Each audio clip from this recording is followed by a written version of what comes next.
Sa balita naman sa labas ng bansa, hindi bababa sa 4 ang patay, habang 2 iba pang sugatan matapos gumuho ang lupa sa isang minahan sa Central India.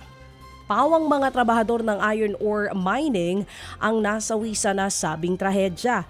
Patuloy pang inaalam ng mga otoridad ang sanhi ng pagguho ng lupa. Pero bago yan, may konstruksyon sa apektadong lugar. Samantala, umakyat naman sa 33 ang patay bunsod ng pananalasa ng masamang panahon sa bansang Bolivia. Sa tindi nga ng pag-ulan, nalubog na sa baha ang syudad sa Cobija. Umapaw na rin ang Acre River, kaya't naapektuhan na rin ang kalapit na bansang Brazil. Umabot sa 500 pamilya ang puwersahang inilikas ng mga otoridad. Patuloy ring nakararanas ng matinding pag-ulan ang isang komunidad sa La Paz kung saan ilang bahay na ang nawasak. Nobyembre noong nakaraang taon ang simulang maranasan ng naturang bansa ang kalamidad.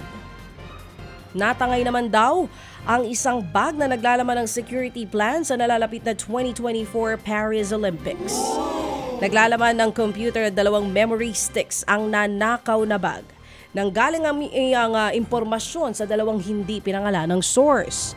Wala pa namang inilalabas sa pahayag ang Paris Police kaugnay ng balitang ito. Ted Filon at DJ Chacha ngayon nasa Radyo 5 92.3 News FM Monday to Friday 6 to 10 a.m.